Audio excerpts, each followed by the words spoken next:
Namo tassa bhagavato arahato samma sambuddhassa.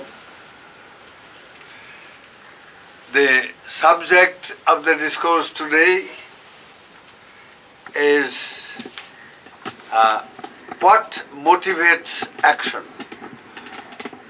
In this series on karma and rebirth, that is action and its fruit in the form of a recurring existence, to be born again and again and die and again reborn and so on.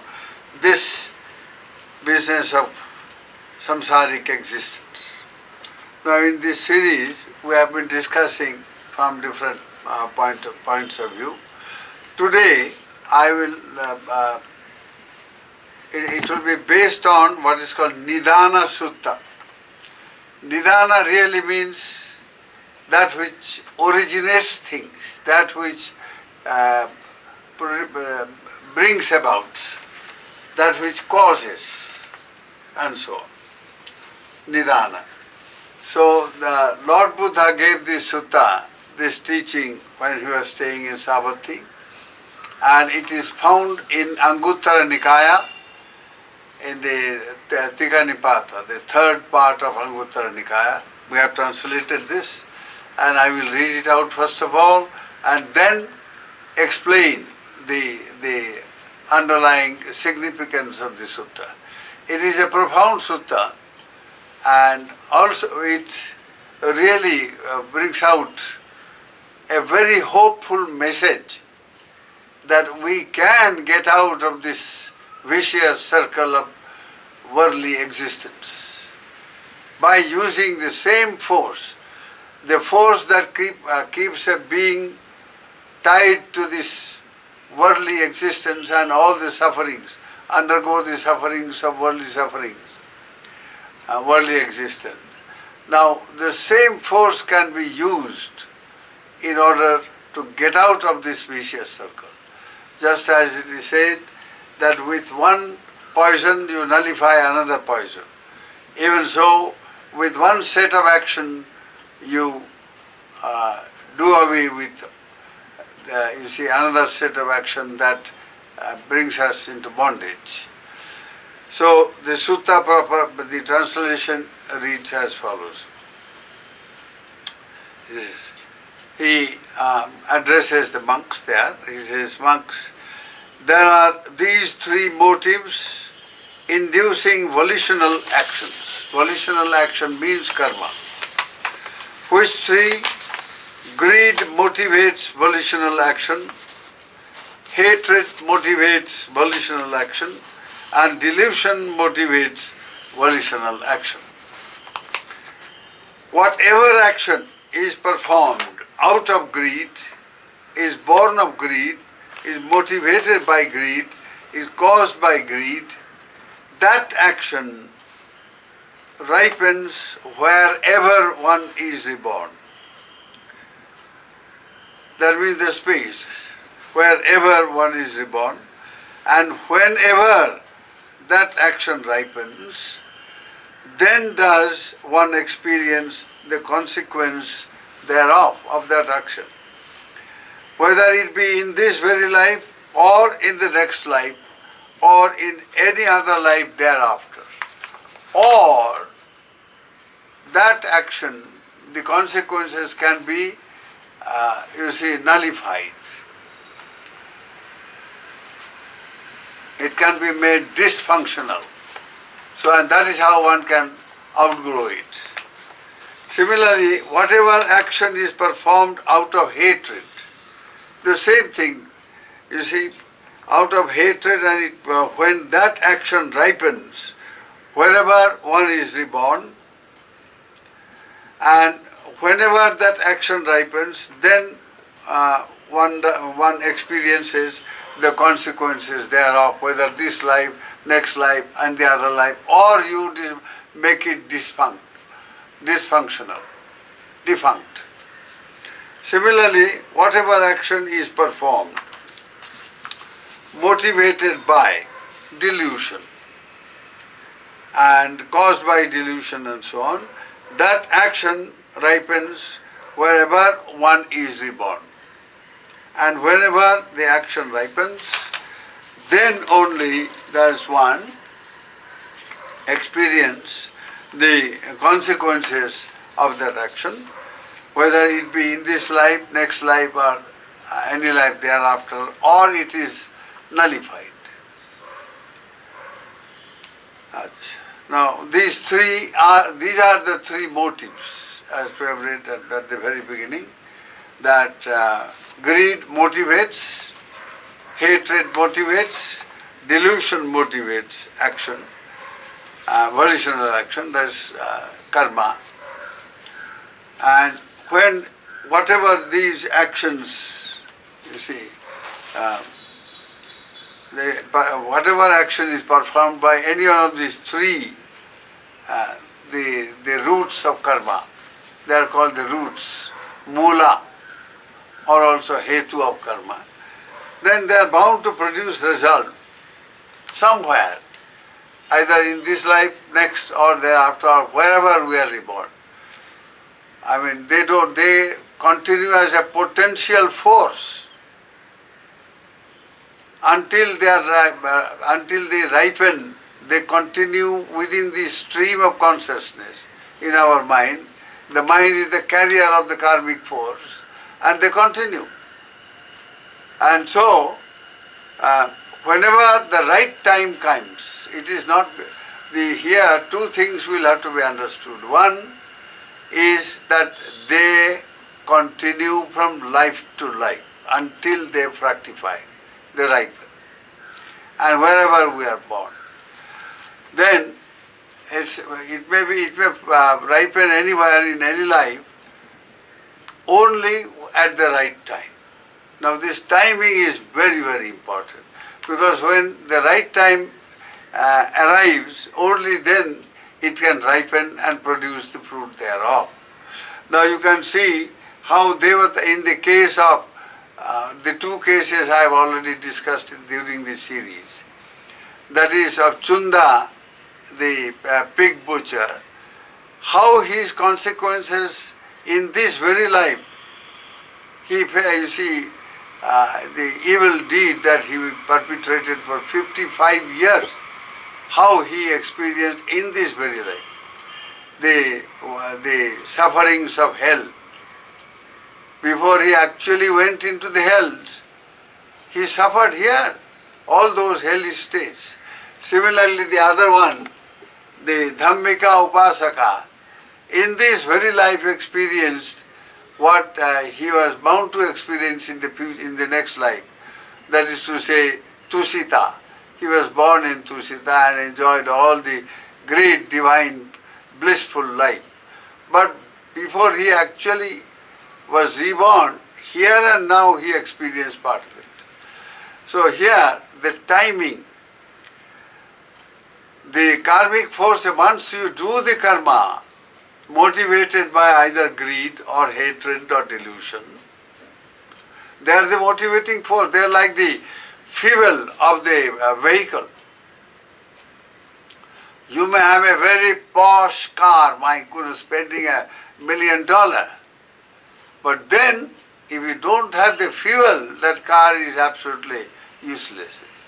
It remains stationary, you can't do anything. But the fuel by itself also won't work, or will not drive the car.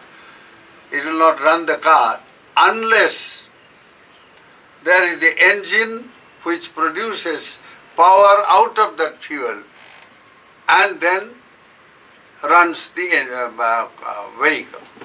The vehicle will run, you see, only when there are first of all the fuel, and then there is the power, the engine which turns the fuel into, you see, into the force, into the power which runs the vehicle. So here we have two things then.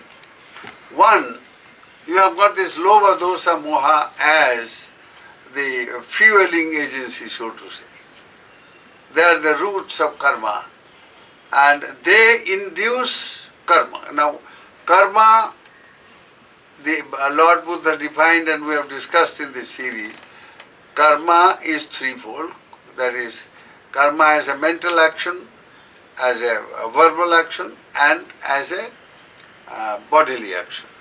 So it starts, the karma as a bija of karma starts, you see, it starts as, intention or volition.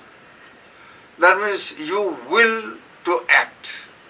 The will to act, that is the beginning of karma. That is karma proper. That is the content of karma. So it is like the engine that, translates the fuel into power and runs the vehicle. So here, the three roots of karma which motivates, and the intention which turns the motivations into an actual engine, a source of power which gives which causes the destiny. How this karma is to, where it should ripen, and how it should ripen, at what time, and what kind of consequence it produces. So these, so far we have, the karmas, it is about the lobha, dosa, moha driven karma. And the example given in the sutta is this. He said, monks, suppose seeds that are not broken, not rotten, not damaged by wind or heat, capable of sprouting and well embedded when sown in a good field, the soil whereof is properly prepared. Also there were to be steady rain and in right measure. Now those seeds which have all these factors, which are capable of sprouting, etc., which is properly embedded in a good soil, so on, and then it gets all the rain and in proper measure. Now these seeds would come to growth because they have all the conditions for these seeds to come to growth and then thrive and then multiply and become plentiful. Now the example of a crop, let us say. You have the paddy, it's just a seed. Now out of that paddy, you sow the paddy, you sow it on the soil, which is properly prepared, and then make sure that the seed is properly embedded and is capable of sprouting. Now once all these factors are there, you can expect that it will sprout, then it will grow into a little seedling, and the seedling can be again broadcasted, it can be put, you can grow a whole lot of seedlings and then fill up an entire, acre of land or a hectare of land with that. So then this plant grows in different stages, and then it produces the same paddy crop. Now, an important question here to be understood, and I would like every one of you to deeply, pay attention and try to understand. It's a very deep thing. It's a question of the soul and Atma and all that sort of thing. That creates so much of misconception about life and karma. Now, these seeds, the first seed which is embedded, when it grows into a plant, and then it produces, let us say, thousands of paddy. Now the question is whether the first seed that sprouted into the form of a plant and then produced all these thousand paddy seeds, are the same or are they different? Can you say that the first seed is the same as these thousand seeds? the 1,000 seeds that have come up through the instrumentality of this first seed? No. You can't say that they are same. No. Nor can you say that they are different in the sense that if the first seed were not there, these 1,000 seeds would not have come. So there is a connection. There is a relationship. There is this heredity. You see, they have the same gene having the same kind of, the particular characteristic of a gene, that the paddy seed will produce only paddy, not wheat or any other thing like that. So this, what happens is the passing over of characteristics. The first seed produced these 1,000 seeds. The characteristic of the first one has been passed over to the others, the heredity factor. So from life to life a person has committed a karma, and then it can ripen wherever the person is bound to ripen, and the ripen in the form of a life, next punarjanma, that is rebirth. Wherever one is born, this karmic force will produce a result, but at the proper time, when the right time comes. Now suppose, this will happen when all the factors are ready with the karma. First of all, there is the time factor. Then when it is going to be, the space factor, where it is going to be reborn, under what condition, and so on. There are so many factors there.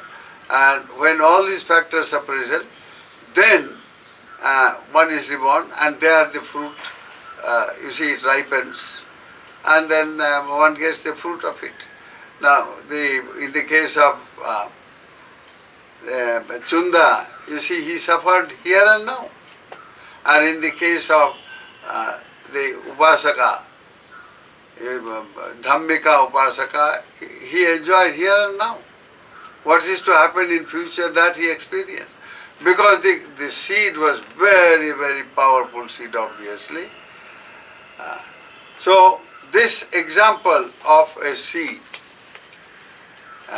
now it is said that how can you be reborn unless you have got some permanent stuff called soul or self or whatever you give, some name that you give, Atma and Paramatma and all that. So unless that is there, who is reborn? That is the question put. It's not a question of who is reborn, but reborn, the karmic force, is passed on from one life to the other, just as from the first paddy, the gene characteristics are passed on to 1,000 paddy seeds in the same manner. So they are neither different nor the same. There is passing over of a karmic force, of a heredity factor. So the anatta taught by Lord Buddha in connection with the karma and punarjanma, will have to be understood in this way. How without a permanent entity called Atma or soul or self and all that, how life process continues. Life after life after life, because it's a force, it's a karmic force. At the right time it produces the result. And if you can intervene, now let us say here, another, further it is said that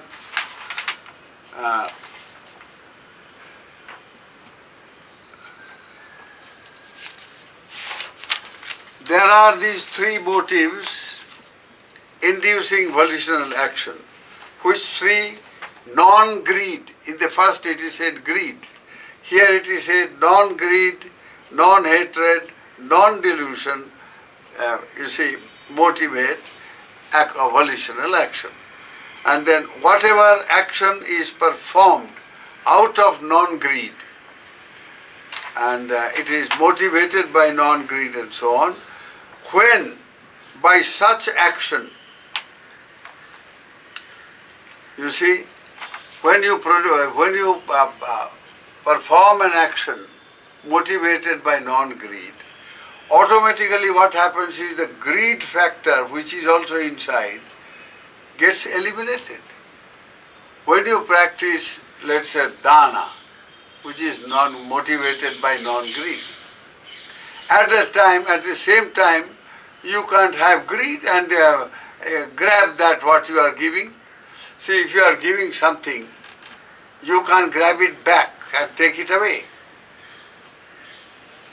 So greed and non-greed motivating factors cannot coexist. When you have non-greed, at that time greed is eliminated automatically. It cannot be there. It's absent. The presence of non-greed makes the absence of greed automatic.